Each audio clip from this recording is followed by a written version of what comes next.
Welcome to the Midi Quest editor video tutorial. The heart of Midi Quest's editing capabilities are its editors. Now, each instrument can have as many different editors as are required, and Midi Quest also has extensive graphic and display capabilities, so each editor can use from a very simple layout such as this M1 patch editor to a very graphic layout that matches the instrument's design and style, as you can see in this pod editor. Now, in this tutorial, I'm just going to walk you through the basics of these editors, how they work, some of the different controls that you will find in the editors, and a fair bit of time will be spent looking at the various options that are available as well. Each Midi Quest editor can be created using up to some 25 different control styles. These range from sliders, which you can simply move left and right or up and down depending on how they're designed. Simple numbers. You can have string lists, which are a range of options that are a list of strings. And each of these you can edit either by clicking and dragging left, right, or up, down, depending on the option selected in Preferences. Or you can right-click and get a pop-up menu and make your selection there. Now, some lists can be quite large, and in those cases, what you will get up instead is a list that looks like this, with all of the options and a scroll bar and so on. Now, in this type of list, you can also do filtering. And here you can just enter whatever portion of text, and usually it's going to be some kind of name, and Midi Quest will filter down the list and display the available options.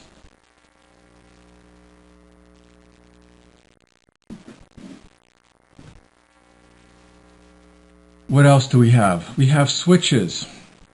We have knobs.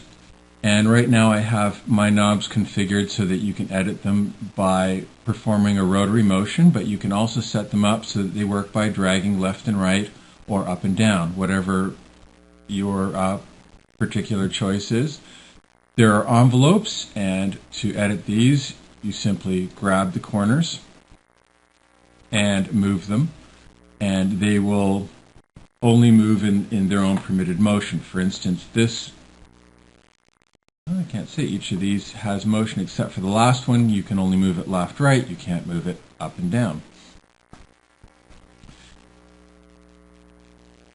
Now, some controls have special display options. In this case, you're setting a keyboard tracking position, which is essentially a key.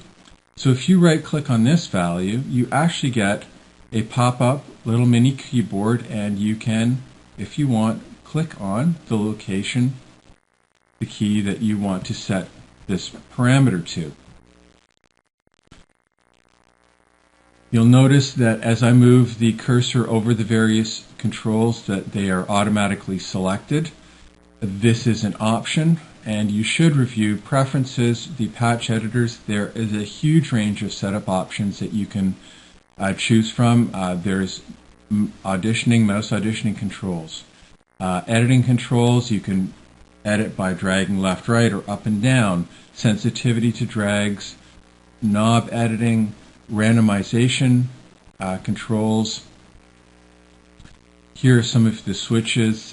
Here's your activate on mouse over. So if I turn that off, then there's no activation, and I have to literally click on the control to select it.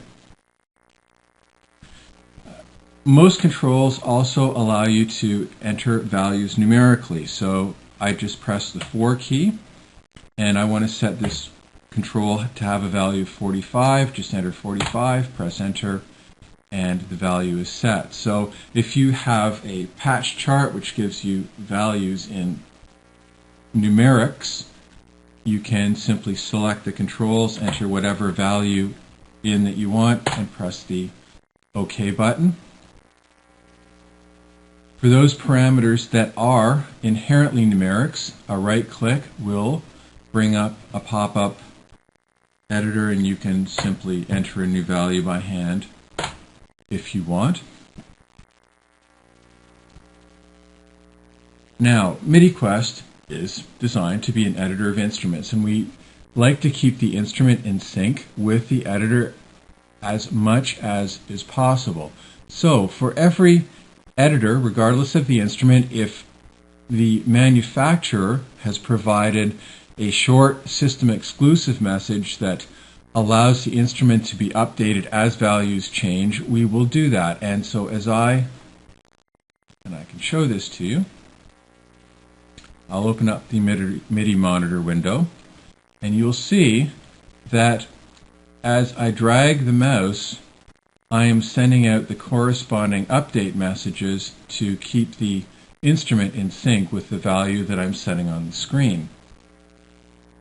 Now, not every instrument will or can do this, especially a lot of older instruments. You can only send an entire patch as the patch to do an update. All of EMU's instruments work this way. Many of Kawai's work this way, and there are many other instruments that fall into this category. Under these conditions, what happens is you can move the control around as much as you like, and when you release the mouse, Midi Quest will send the entire patch down to the instrument to update. As I said, we only do this as a last resort because we'd rather send small update messages. It allows for much easier and more intuitive editing. And you can certainly always keep the MIDI monitor window open if you want, and that allows you to keep track of the actual sysx messages that are being sent down to the instrument.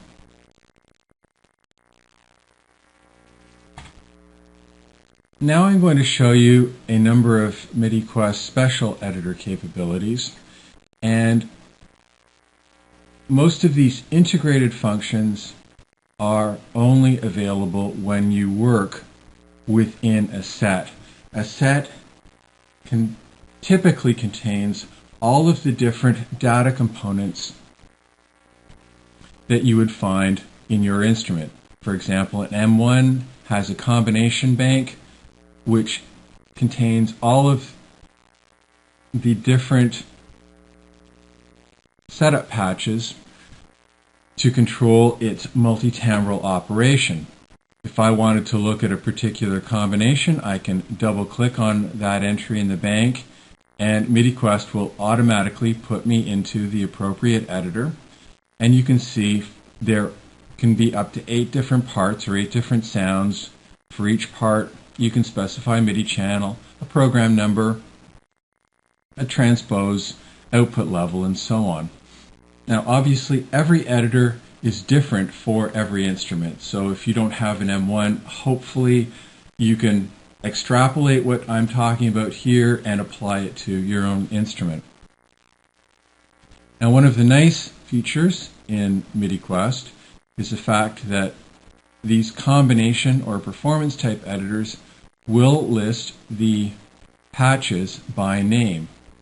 And these names I can either drag, click, and I'm dragging the mouse left, right to change the value, or I can double click and I'm actually in the associated patch editor. I want to jump back to the combination, and if I right click, I'll get a list of all of the available patches that are in the instrument that I can choose from.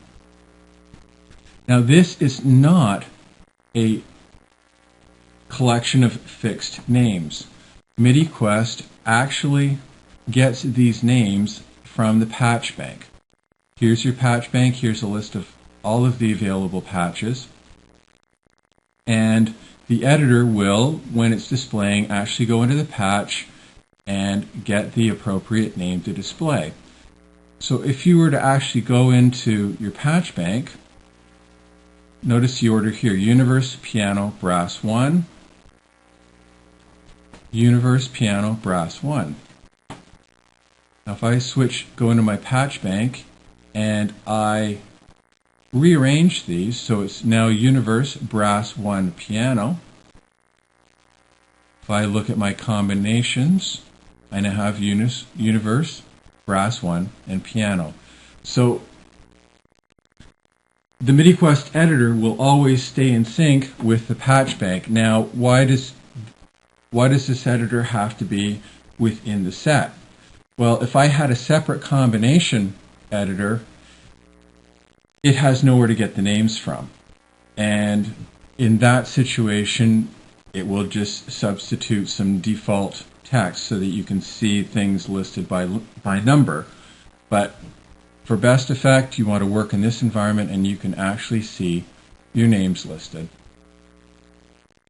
The other nice thing you can do is, as I showed you earlier, if you get to Angels and you actually decide, well, I need to optimize my Angels sound a little bit, you can double click on Angels and Midi Quest will actually move that patch into its editor and you can make any changes that you want to here.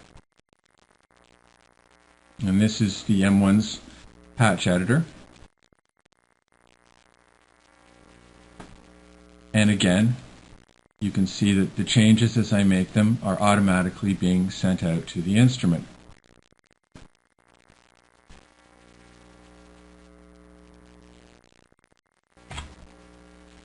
Let's again jump back to our combination editor and show you one of Midi Quest's additional features. Now, Midi Quest has a lot of auditioning capabilities, and one of these is, well, there are a number of them that relate to the patch editor here. You can actually hold down the control key, and if you watch that MIDI monitor, you can see I'm right-clicking the mouse, and you can see that MIDI notes are actually being generated. So I can hold down the mouse and click across the screen, and this turns into sort of a virtual keyboard where left to right is pitch and low to high is velocity. I also have options in preferences, play after edit, so Midi Quest will actually play a note after each of the edits that I make. And you can also play chords and sequences. Now, when you're working in a multi-timbral environment, as you are in this combination editor, you actually have 8 different sounds on 8 channels. So if you were to actually set this up multi-timbrally, where you have a different sound on each channel, then one of the little tricks you can do with Midi Quest is, if you want to audition on channel 1, just click on MIDI channel 1 here, and the editor will start sending its pitch information on channel 1. So here we have note on channel 1. If I click on the channel 2, this will let me audition whatever sound is set up on channel 2. And my right clicks will show here channel 2, channel 3, channel 4, and so on. Now for some instruments, the channels in the combination editor are fixed, and usually you'll have, say, 16 different parts. In that case, clicking on the channel number itself at the top of the channel strip will normally allow you to change the output MIDI channel. And as a last option, you can always go into your combination here and alter the settings and change the assigned MIDI channel right here to whatever channel that you need. But normally, you can make the change right here simply by clicking on the appropriate channel. Next, let's have a look at the available menu options. Now, when you're working within a set window where there's a split, to access your menu options, you right-click the mouse and you will get a pop-up menu that has everything that you need. If, on the other hand, you are working in an individual editor, I'll just open up the DX7 editor here. When the editor is in a standalone window like this, then you can either right-click and get the menu up, or alternately, the same editor options will appear in the standard menu area as the second menu. I will go back into the set window, and the first two options are undo. This first undo option allows you to step back one edit level. So if the last thing I did was to move this this control, and I decide that, well, I didn't want to do that, I can simply undo the edit. Alternately, there is an undo history, and here you get a list of all of the edits that have been made to this combination. And you can choose any edit point, hit the audition button, and that will actually send the combination as it is at this point out to the instrument. If you like what you hear, you can click on the OK button, and Midi Quest will undo itself to that point in the edit process, and you can continue to edit from there. And I can make a couple more changes. And now you'll see that the undo option itself is listed here along with the continuing edit. So you can always back up right to the point where you started editing. Now the next option is copy. And what you can do here is actually copy a group of parameters. So I can select one or more parameters. I did that. I just click the mouse where there isn't a parameter, start dragging, release, and the parameters within the range that I had encircled can be selected. I can extend that selection. I've held down the Shift key.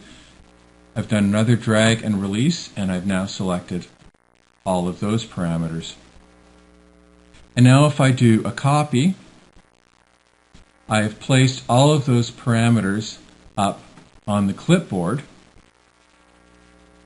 and maybe I would like to copy all of them into Rondo. So I can double click on Rondo to edit it. I don't want to save any of the changes that I've just made back into the bank.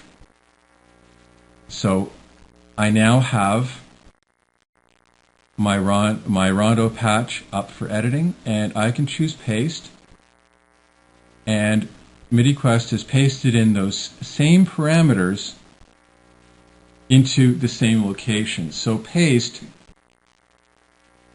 copy and paste within the same patch doesn't do anything because you're pasting into the same locations. However, it does allow you to select a group of parameters, copy them, and paste them into another patch.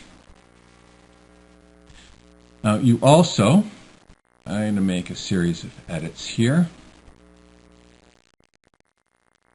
so that the changes will be obvious. I can do the same. I'm going to select those patches, those parameters. I'm going to copy them, and then I can select this group of parameters, and I now have an option called Forced Fill. And if you look, you'll see that these parameters now exactly match these ones. So this gives you a way of picking up a block of parameters, whichever ones you want, copying them and pasting them over another area. Now, obviously, you need to try and maintain a level of sense as to what you're doing. If you choose, are certainly allowed to say choose transpose, detune, and pan, and copy these, and then you could paste them over top of parameters down here, high damp, pre-delay, and ER level, and you can force a fill. And Midi Quest will do it, but it doesn't make a lot of sense. Try and, if you're going to select a group, and make sure you're pasting into a similar group of parameters when you perform this function. Copy sysx as text.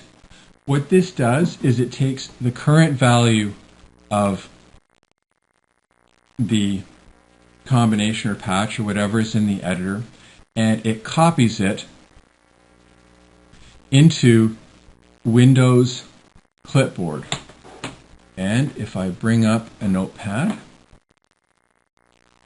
and see what is here, and let's do a word wrap. Here is the sysx of this patch.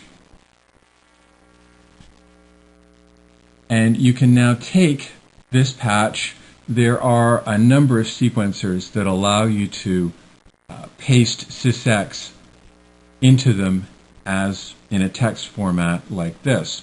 So you could now take this information, paste it into Cakewalk or Sonar on Windows, or into Performer on the Mac, into their sysx area if, for whatever reason, you wanted this particular combination to be located in your sequencer. Block copy swap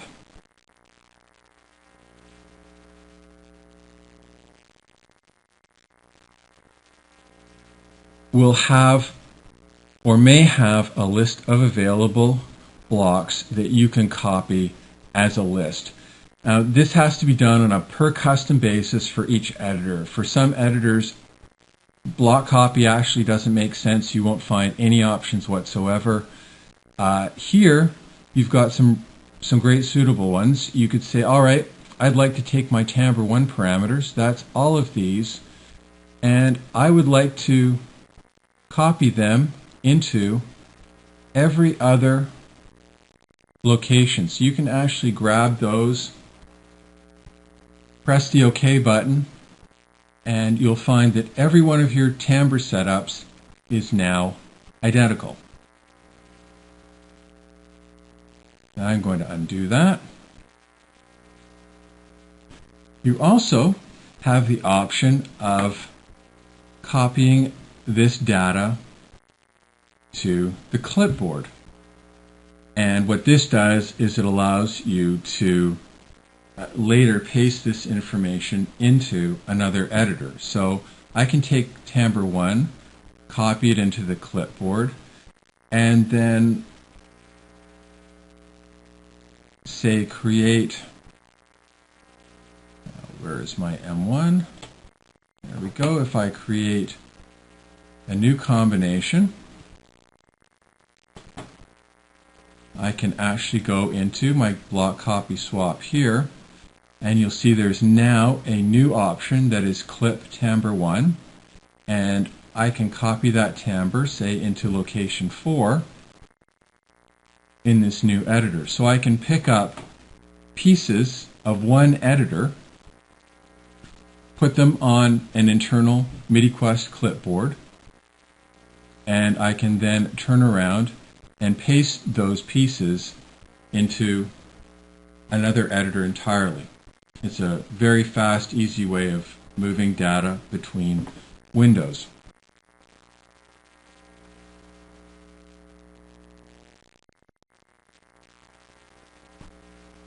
Now, the other thing I can do, if I want, is to swap locations. So, for whatever reason, I decide that I would like the current settings in timbre 2 to be now in timbre 3, and I'd like to swap timbre 3 for timbre 2. So I can swap, select 2 and 3, choose the swap button, press OK, and these two have now been swapped around. And the last thing I can do is say I really like the timbre 2 setup. I want to keep it for posterity. This may apply more to a set of effects values or an envelope setting that I really like that gives a great punchy organ. Whatever it is, if you like the setup of a particular group of parameters that can be defined as a block, then you can actually take these and select resource. Now, one thing I should say here before I do this last thing, notice I can only click one element here. And Midi Quest is smart enough that it will show for that element type only list over here the places where you can reasonably copy to. So for effects, there's nowhere else that you can copy except to the clipboard or as a resource. For timbre 4, I can move this to 1, 2, 3. Notice that 4 is not here, 5, 6, 7, and 8. And this is how the block copy swap works. Now let me jump back to, well, let's say we would like the settings for, yeah, why not, timbre 3, and I want to keep them. So if I choose the resource option and press the OK button, Midi Quest will ask me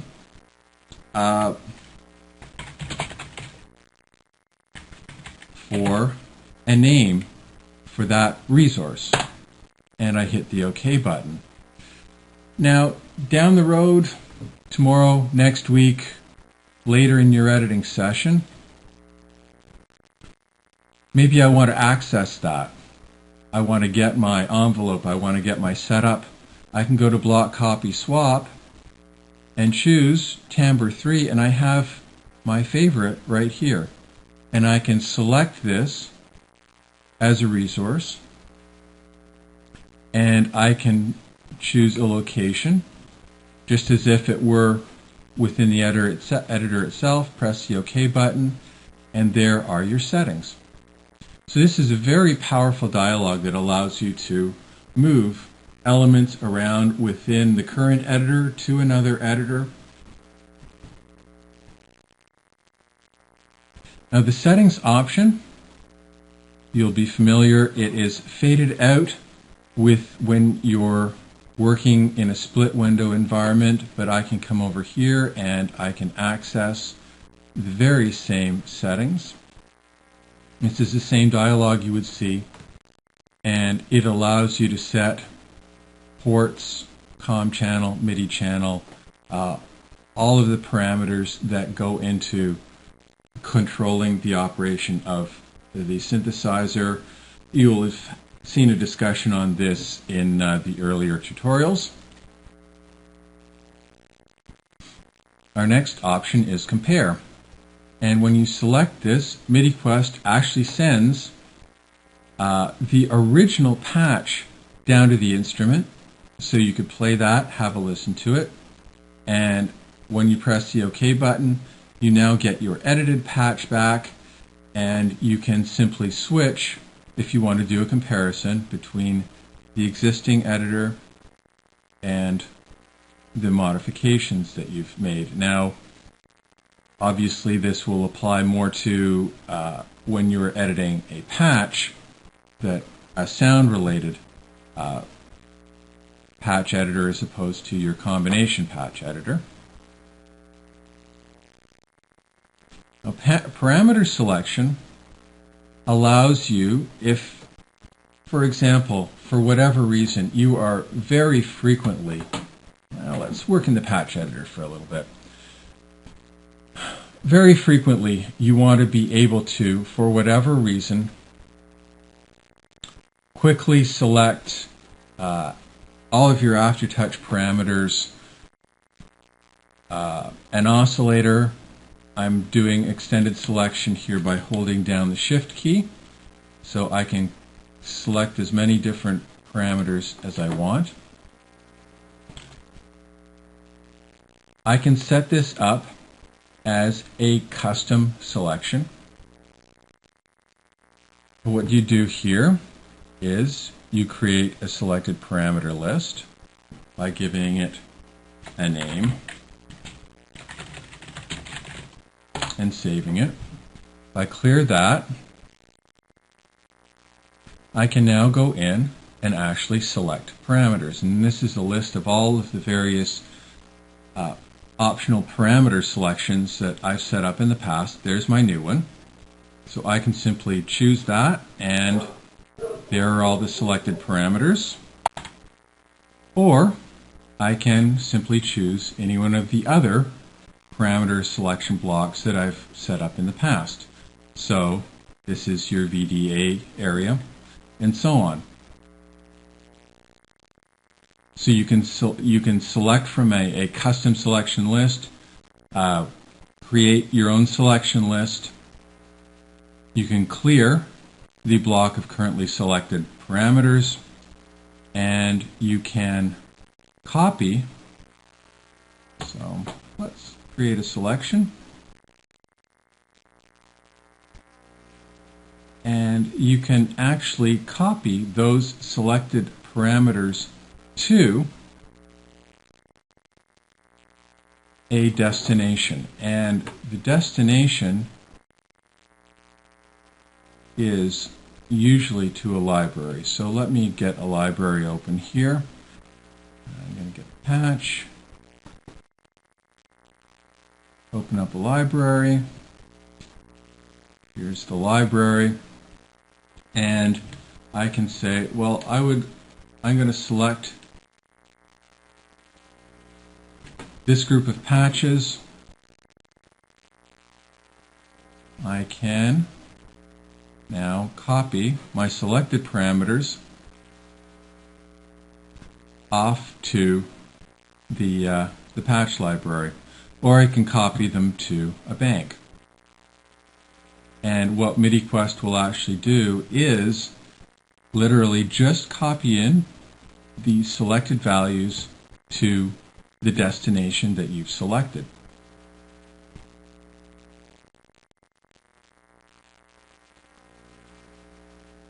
Now, the next submenu is the Randomize submenu, and you have a couple of options here. Full Randomize will, if I select this group of parameters. Let me back up and talk about parameter selection a bit. Obviously, there are quite a few functions here that rely on parameter selection. If you're doing any kind of unusual selection groups, you want discontinuous parameters spread from all over the editor. This is usually and it's repetitive. You know, if you're doing it once, there's no point in saving it. But if you know you're going to make this copy 10, 15 times or frequently in the future, select it, save it, give it a good descriptive name so that you can easily pick up on it in the future. And you've got a number of different options that you can apply it to, even to randomize, since randomize was going to work on whatever parameters you currently have selected. So you could choose your custom selected list, and full randomize takes those selected parameters and chooses a random value anywhere over the complete range of that control and updates your instrument with the changes. The next option is called Constrained Randomize, and what that does is it uses the current value as a starting point, and then you are able to randomize within a limited scale from that point. So you want to try making random changes that are fairly close to what is already there. That's how you can do it. This option works in conjunction with this patch randomize parameter here. Right now it's set to 25%. So looking at this level parameter, Midi Quest says, okay, here's my starting point. I'm going to generate a random value that is limited to 25% of the total range. I think the range of this parameter is 100. So I can pick up a value randomly anywhere between 0 and 25. I'm going to use this as my center point, so I can go add 12 or subtract 12 or 13. And that's what my new value will be. So it's a way of randomizing around the current settings of the patch. And the final option in randomize here is morph. And again, this works with the currently selected parameters. Midi Quest will generate an entire bank of new patches which gradually morph from one parameter to another. Now this morph option is the same as you've seen demonstrated within the patch editor. And if you want more information, either read the help for the patch, for the bank editor. Alternately, have a look in the help online. Now the next submenu is jump to, and you can actually specify up to 10 coordinates within the editor for the editor to jump to. So if you, for whatever reason, quickly want to be able to get to the bottom, you can select this location and say, okay, this is going to be my jump point 0. This will set the jump point. You can give it any name that you want. And then in the future, you can automatically jump to that position in the editor. This is useful for some of the older, very large editors where there isn't tabbing and it's a wide, deep editor, and you could say implement one jump option that gets you to your envelopes, another one that puts you at sample selection, another one that gets you to the filter area, and it lets you move around the editor much more quickly for the older editors where you need that capability. The next submenu in the Edit menu is Organize, and it contains various organization options. The first of these is Restore, and this allows you to, on a per control basis, restore that control to the value that it originally started with. You noticed I just changed the position of this control, and if I go restore, whoops, because I have to have the control selected, don't I? If I go restore, it returns to its original 0 value. The next option is Restore All, and it really does the equivalent of undoing back to the very beginning. Buffer Save. Each editor has 4 buffers. Now, if you're working on a particular patch and you want to try out some variations, this is an easy way to do it. You can say, all right, I like what I've got right now. Store it in a buffer.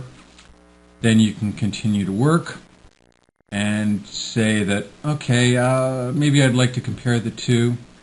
You can then go back and store this iteration, and then go back in, organize, and load the first version, try it out, and then compare it up against the second version if you want.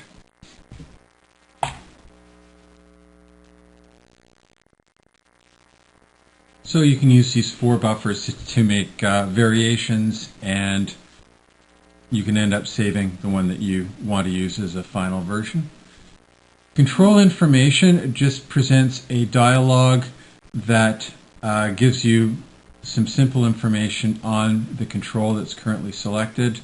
You get its ID number, its minimum value, its maximum value.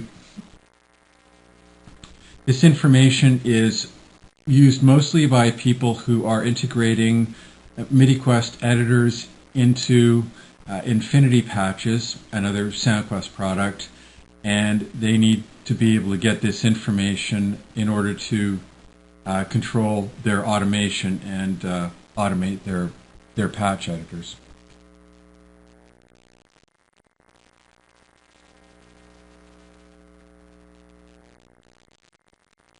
The next option is init, and what init does is it forces the currently selected control to go back to its initial value.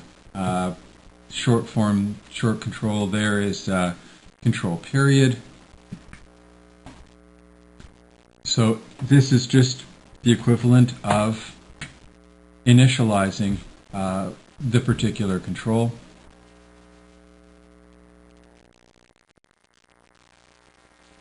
And the last 2 options, clear CC assignments and clear all CC assignments. Each control, you can actually use the learn parameter here to assign a CC control number to each control in the editor. And this would allow you to say, if you want to use the modulation control, that's CC1, to edit, say, this parameter, put it in learn mode, move your, we'll cover setting it up later. But the point of these 2 options are, you can select a particular control. If that control has been assigned to a particular CC value, you can choose this option to clear it. Or if any controls have been assigned to a particular CC value, you can use this option to clear it. Obviously, in this editor, no controls have been manually assigned to a particular CC. Open is the next submenu. The first option is to open a floating editor. It is possible for you to make mini editor versions of your Midi Quest editors and open them separately as floating editors, which can then appear, say, on top of your sequencer or however you want them to. This is an older technology that has been largely replaced by the VST, MFX, and Studio Connection plugins, and was available back when you couldn't integrate your editors into your sequencer, and this allowed you to put a smaller customized version of an editor over top of your sequencer and have everything stay in sync in Midi Quest. If you really want to use floating editors, then what you do is you put the editor itself in learn mode, remove all of the controls that you don't want, arrange the controls that you do want. By dragging and dropping them. You can learn about all of that by watching the panel edit tutorial. And once you have everything laid out, then in panel edit mode, you can save that as a custom floating editor. And here, you can then open the option. You can assign up to 30 floating editors per editor. and they will be listed here. It would just be a matter of selecting the one you want, pressing the OK button, and it would open in a window outside of the Midi Quest frame so that you could then place it over a sequencer or wherever you wanted it.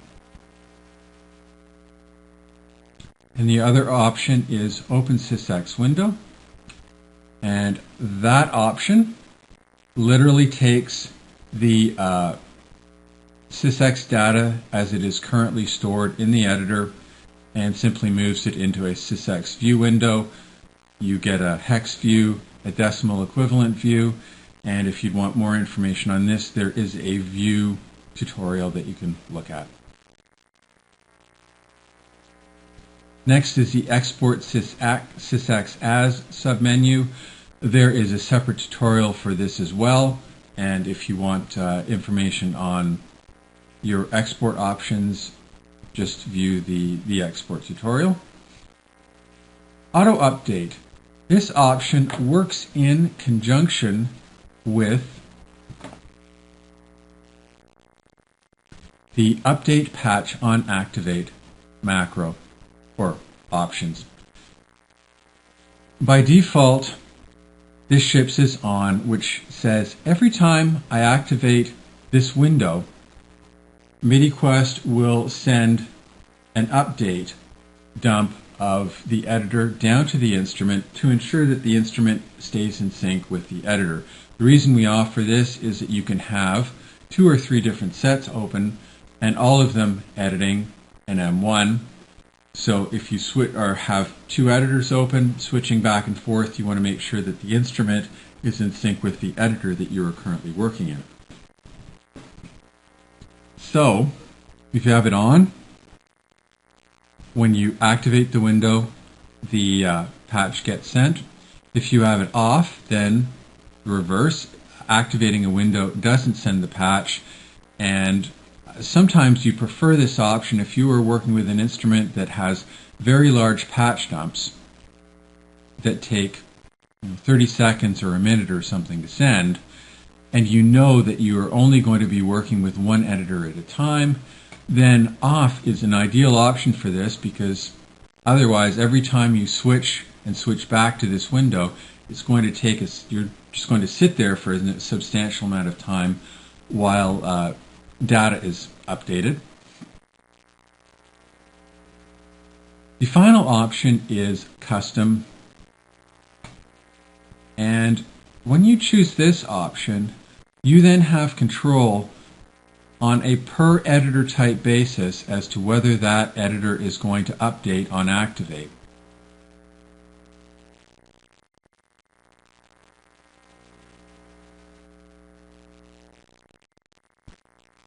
Let's set this to custom.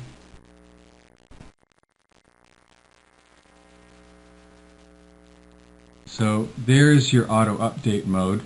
By default, it's on, so if you haven't set it for a particular editor, it's going to be on. That means activating the window sends the editor data down to the instrument.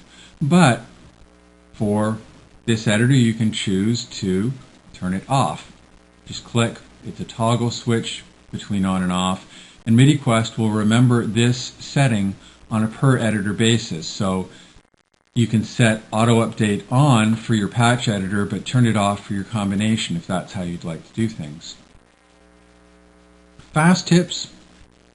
Each editor has a text-based fast tips, which can include any special information that the designer of the editor wants you to have, or if you want to add your own commentary, you can certainly open up the fast tips, enter some comments, and save the updated fast tips file. There is also an HTML help option that is also dependent on the person who created the editor. Each one of these controls can have its own HTML help file, and if it does have its own HTML help, then this option will be available. You can select it and you'll get a help file open that will talk about the particular control, what you can do with it, any special commentary, etc. Move to does exactly what you might imagine. It allows you to move this data to another window by copying it. The dialog will list all of the available windows which are capable of receiving the data. It's just a matter of selecting the destination and pressing the OK button. Panel Edit. A panel edit is one of these special condition commands that is only active when the window is in standalone mode. So it's not a part of a set window, it's not a part of a bank, it's not a part of a collection, it's just an editor window by itself. Then your panel edit option is available. When you choose it, it's a toggleable option, so you go panel edit again to take it out of edit mode. In panel edit mode, you can make a lot of changes to the editor. If you've made the editor yourself, you have full control over all the parameters. If you are looking at a SciCraft editor that you've purchased, this option is never available. And if you're looking at a SoundQuest editor, then you will have control over most of the parameters, but not all of them. The programming parameters on a per control basis are not available, but you can certainly create, as I talked about earlier, create floating editors by removing, say, large pieces of the editor. Maybe you want a floating editor that just has operator 1. You can delete all of this, delete your whole global area, delete everything below, and just move this little bit of editor up to the top and save it as a floating editor and open it up. There is an entire couple of tutorials that talk about the panel edit mode, so I'm not going to talk about it very much here, but this is the mode where you do all of the programming, make adjustments. If you want to resize a control, you can do it. If you want to select a group of controls and resize them or reposition them. I'm using keyboard controls here, but you can also use the mouse to grab and drag selections, hold down the control key, move them around to another location. So you could completely relay out this editor to your taste and save that panel and have your own customized editor. For example, this editor, you have to do a little bit of scrolling to see everything. If you wanted, you could shrink down each one of these envelopes, resize everything, reposition it, and you could probably have the editor display all of the parameters without having to do any scrolling. I'm going to take it out of and this, by the way, is the panel edit menu. When you're in panel edit mode, you have a different menu of options in the pop-up by right-clicking. And I'm going to take it out of panel edit. And here is your Learn option. And Learn, as I talked about earlier, is a toggleable option again.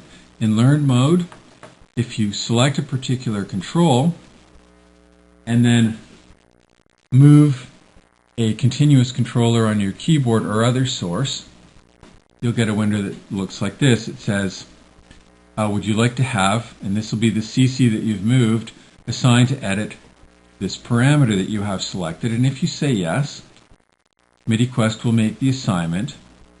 And then if you go out of Learn mode, you'll find that moving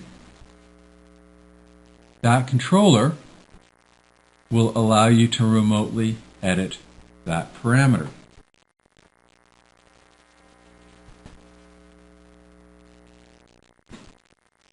Your final options in this area in the edit menu are transmit, and this will basically send the voice as you have it edited down to the instrument.